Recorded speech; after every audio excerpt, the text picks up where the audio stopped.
Welcome back, everyone. I encourage you to continue eating your lunch. Enjoy, grab some coffee if you'd like, and we will move forward with our lunch keynote. As we shift back into the program, we're honored to bring you a story that speaks to the very heart of resilience, perseverance, and purpose. Logan Knowles is a para-alpine skier whose journey is nothing short of extraordinary.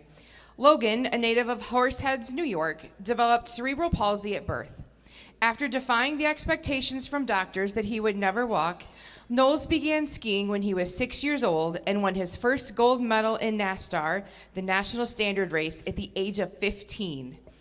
In 2018, his first invitation to serve on Team USA was interrupted by a leg injury that required surgery and physical therapy. Since his recovery, Knowles has continued to train and compete while inspiring athletes and individuals with disabilities internationally.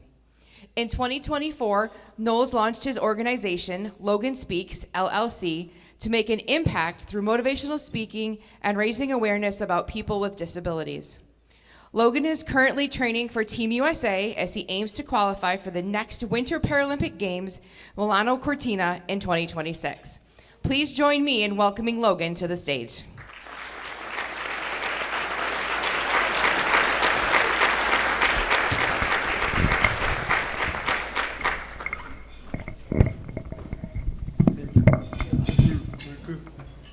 Is that the clicker? Yes. Perfect. Thank you. Yep. How we doing? How's it been? How's lunch?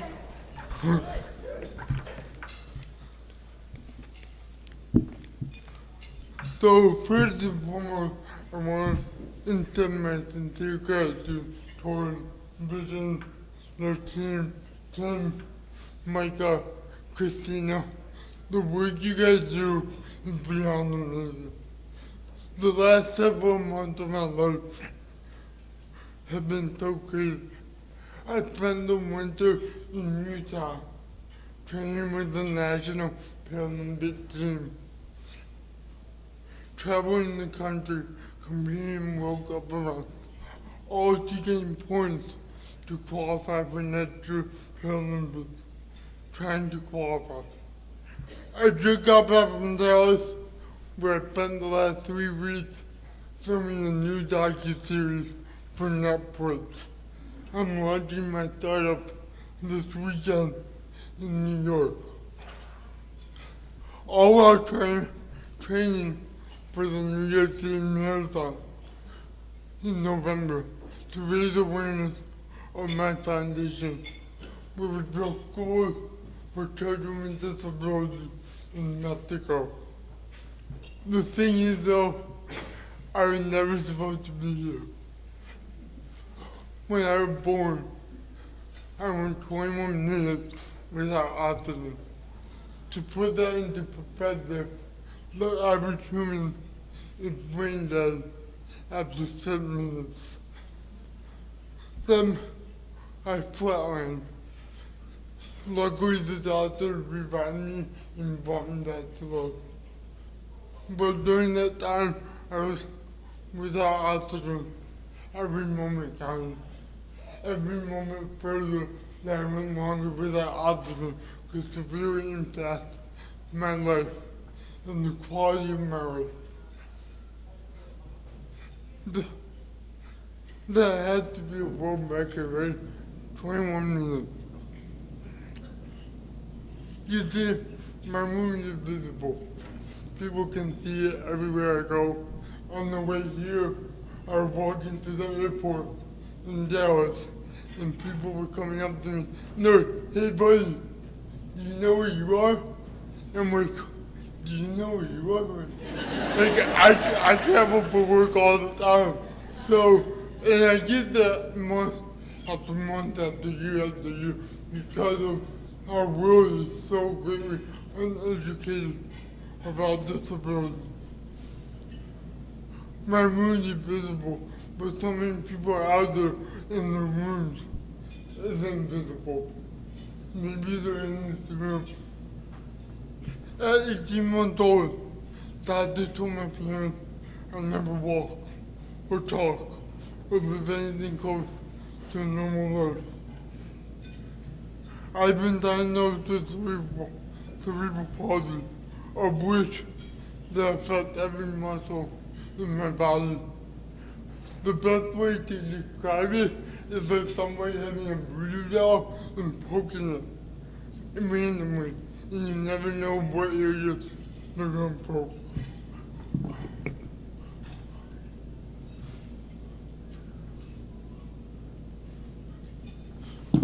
Growing up, I never really felt my condition. I was just a happy kid. My family my mom and dad never really talked about my disability. They let me be that kid that I should have been. So I was never limited in my mind to do things outside the box. I was the average little boy getting himself in trouble with my mom. When I was 5, she bought me a snowmobile.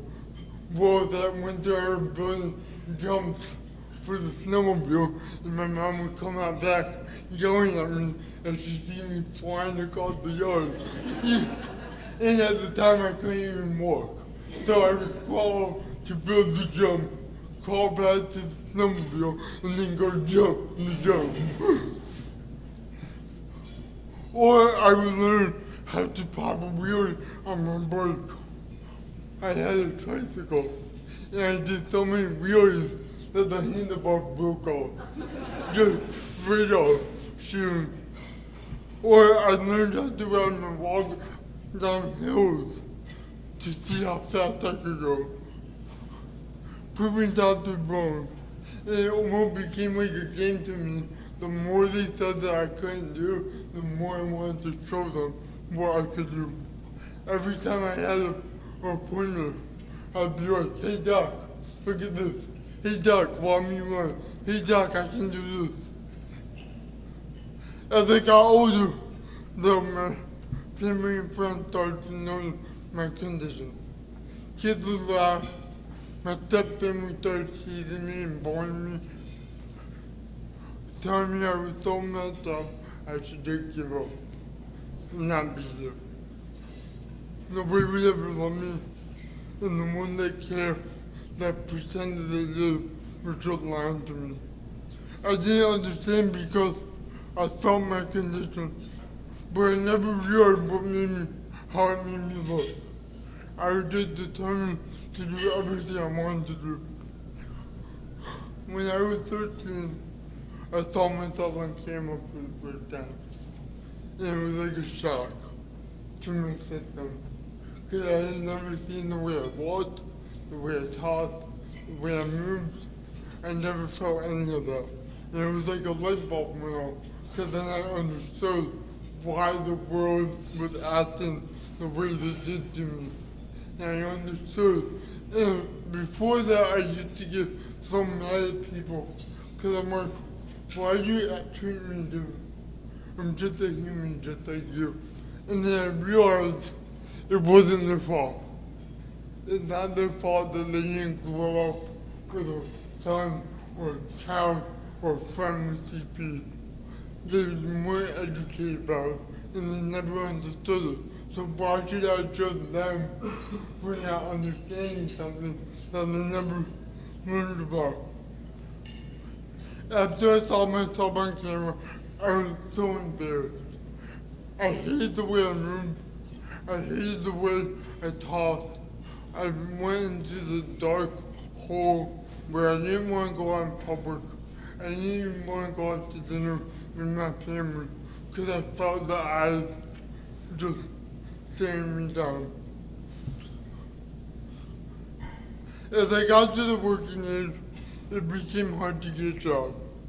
Companies just wouldn't give me a shot, even though I was completely capable of doing the job required. But I was trying to show that to them, and it was a no, after no, after no. It became so frustrating, but I stayed focused. Today I say it, and I truly believe it, but Kean saved my life. Kean's the reason I'm here, because he gave me something on the outside to focus on, and not to focus on all the negativity around my condition. When I was 7 years old, I was watching Sean White. We know who Sean White is. So I was watching Sean White do flips down the half pipe at the Olympics. And when it came out, I wanted to do that. And she's like, oh, are you serious? You're never gonna do that. And I'm like, no, I want to do flips in the Olympics. So I remember I wanted to be the next Sean White when I was real well. Finally, my grandma told me once, if I learned how to walk, they would take me to the mountain so I could learn how to ski. And I was like, okay, but come on. I started putting in the work. I started doing sit-ups, I started doing push-ups, I started going for runs, I started walking, I started trying everything. And at the time before that, I would go to physical therapy every week. But I didn't understand why I had to go. This hurts. I don't want to be here. I want to be out on the playground just like every other kid. Within a month, I was walking when I was 8 years old because I found the passion for skiing and I knew that I wanted to do it.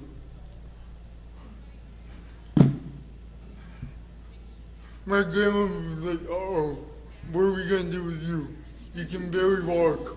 Where are we going to take you to go ski? Well, luckily enough, here we have Good Peak adapted snowboards, and that's what we found. I soon realized my body wasn't built for doing flips and half pipes. The day I walked in those doors, the coaches looked at me and they're like, what are we going to do with this kid? He can't even walk, he can't control his arms, we can't understand what he's saying. Like, what are we going to do with him? The first several years, I spent more time on the snow than on my actual skis. I would fall a couple hundred times a day, year after year, week after week, but I knew this is where I want to be. I knew that there's no reason my cousin could all ski down the mountain and I couldn't keep up.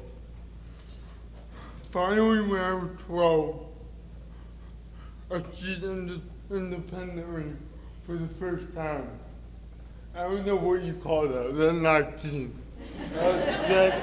That's very much in the back here. If I did that today, I'd probably break a leg. The biggest thing that I live by though is that whatever I start in life, I have to finish it. It's just who I am, it's who I'm meant to be. Every day I show up at the mountain, I tell my coaches, yeah, I'm going to represent our country at the highest level. And they'd be like, okay, buddy, we'll see how it goes. Surely they didn't think that was possible. So they just agreed with it. As I kept getting stronger, the fall kept getting worse. I got to the point where I could turn well enough that I would keep going backwards, and then I didn't know how to keep going forward, so I would lean backwards and flip head over heels. And I probably did that way too many times than I should. I literally had barely any control of my body, but I believed in myself. And when I was 14, I began racing.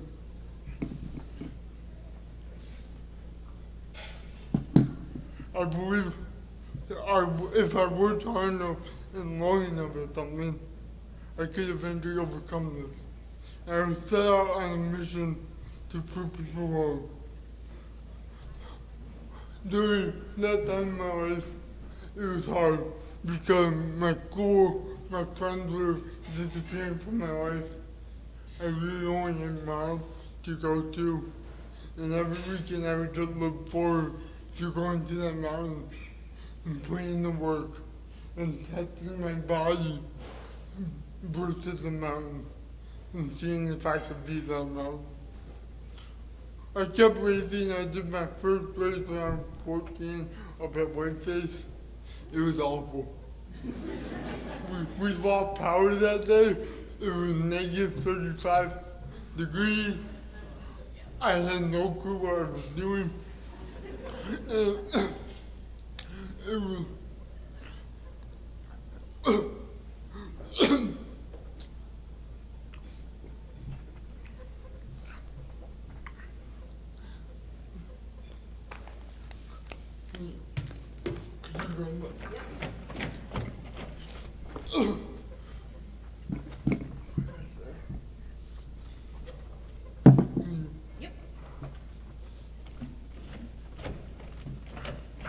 So we were at Whiteface, and it was so cold. I didn't know what I was doing. I got frustrated because I've never seen a course that deep. I'm like, here we go. What are you getting yourself into? And if you saw my body at the time, you would just laugh. I literally looked like I was drunk. Like, I know I look like I'm drunk now, but it was even worse that time. So I get there, we go up the mountain, I do my first run, I fall every other time. It was awful. Go back out, go to race, my ski comes off in the middle of the race.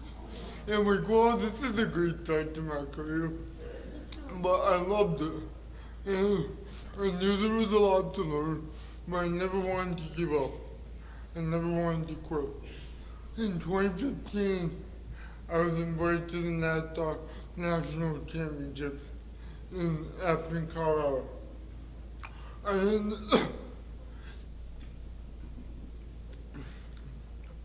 ended up winning the category for my class and my disability, and I became the national champion. And the cool thing about this story was that when I got home, the local news picked it up. And they did a story about it in my life and my journey to get there. Well, that story ended up being nominated for an Emmy. And we're nowhere, this is so awesome. And like, I was,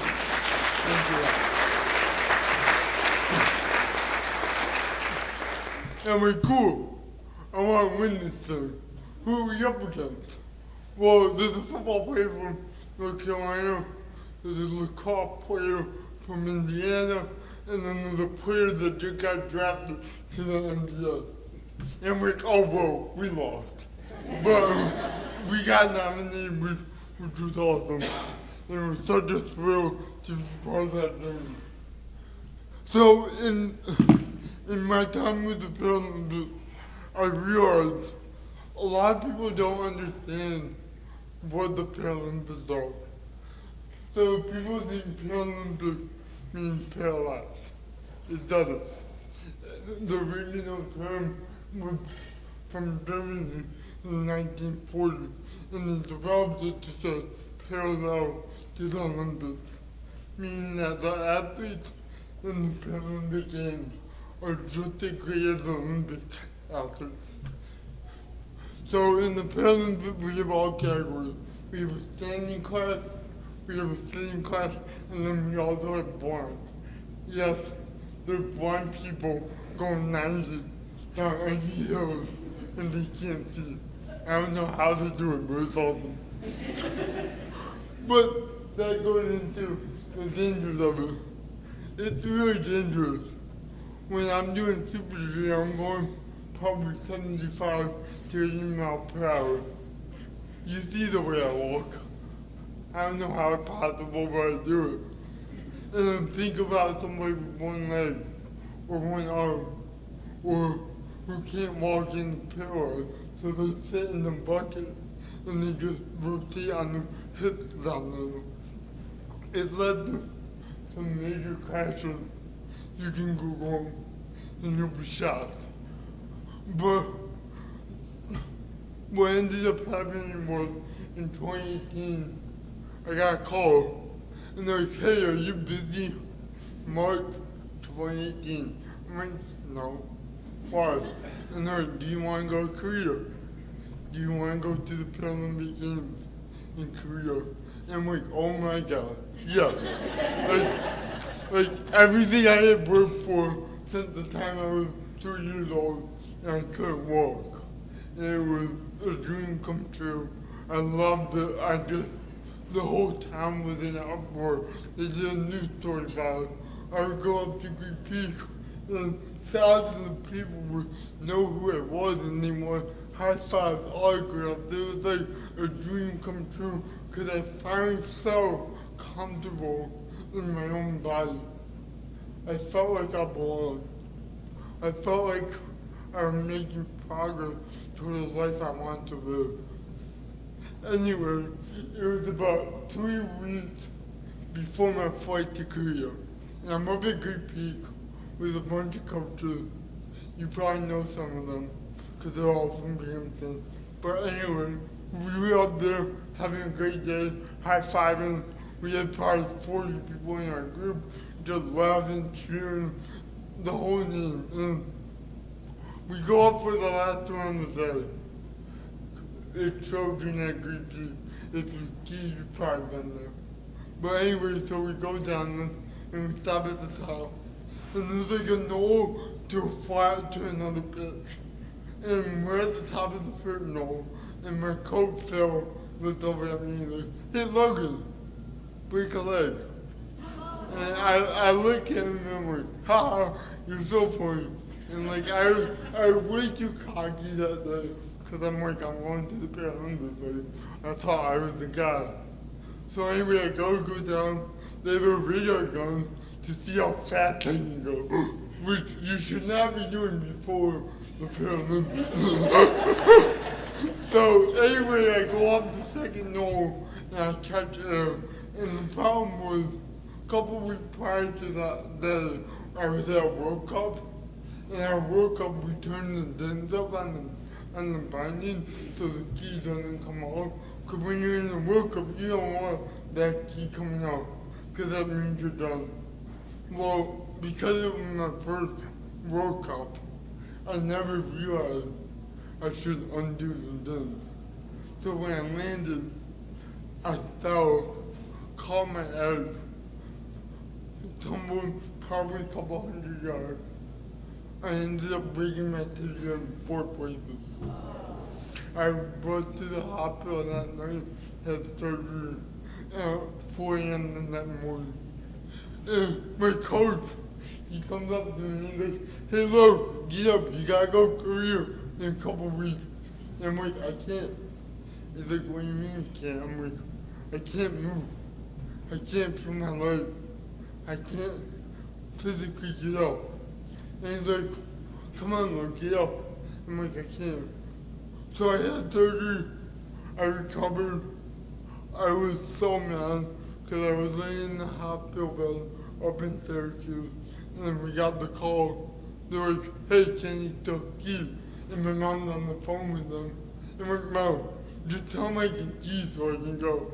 Like, I don't care if I can't. Just tell me I can so I can still go." And she said, "No, we can't ski." So they wouldn't let me go. So I was super upset. I didn't know what to think. I didn't know how to feel. But I was determined to come back. At the time, I couldn't walk for a couple months.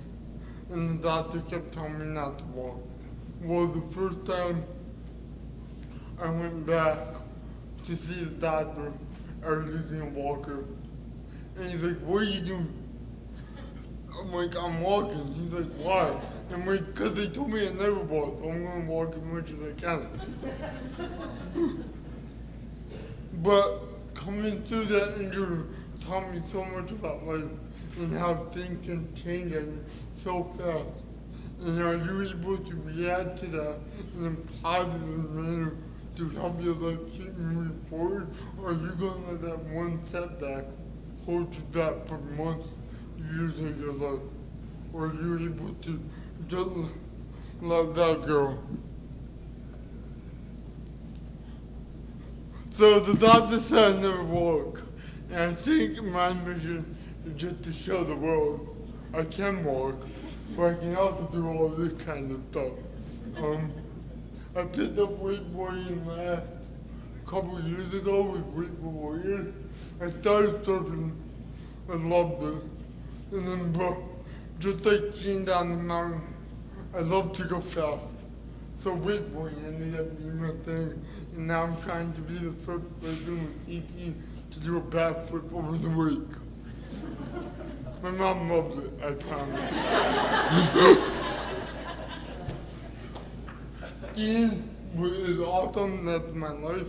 This year I got into more backcountry skiing.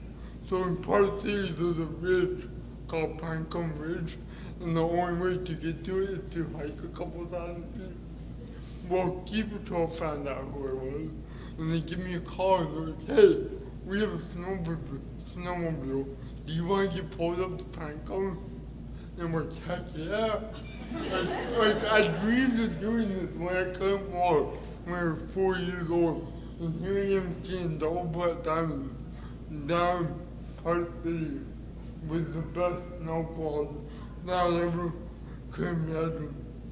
I also mountain biked a couple of times, which is fun. You know, it's kind of fun, but kind of more too dangerous for my liking, so.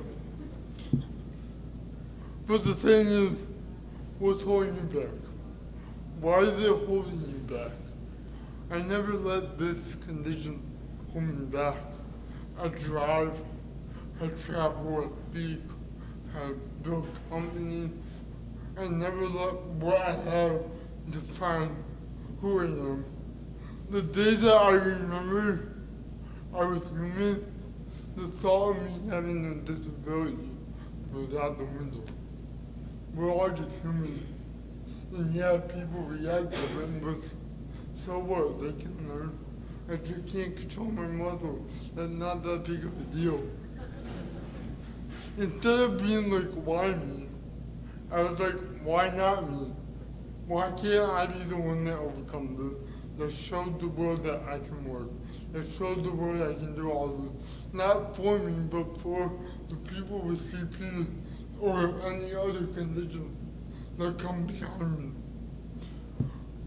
So my whole life, all this led to me building my foundation.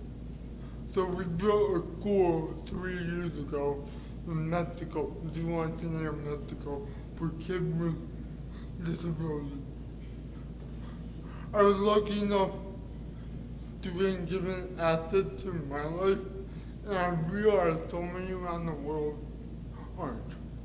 Only 10% of our world offers full inclusion for children with disabilities. When I became aware of the school in Mexico and the limited access that children had to the school, I was shocked. I knew something had to be done about it. I was in bed because my whole life I was like, man, this sucks. Having CP sucks. But I realized that everything that I deal with is nothing to what these kids deal with. These kids were being left on the road. They're being hit by cars because their parents were at work and they had nowhere to go. Building the school was one of the best parts of my life. Not because of what I got to do, but because I got to go meet those kids. So what happened was we were building the school and we were about a couple months from being done and our budget was very tight. So I was like, okay, what can we do to raise $7,000 so we can finish the school? Well, I'm like, how about I run a 10K? So I ended up running a 10K, raising the rest of the money for the school. And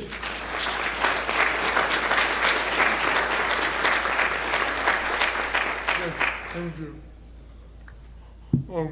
So today the school supports 55 children per day with meals, education, food, supplies, a place to go when the parents are at work. And the problem is, this is just one school. This is just one town. Think about the millions of other towns that don't have these kinds of schools for these kids. It's 2025. Is that how we want to live? Is that how we want to know the world that we live in?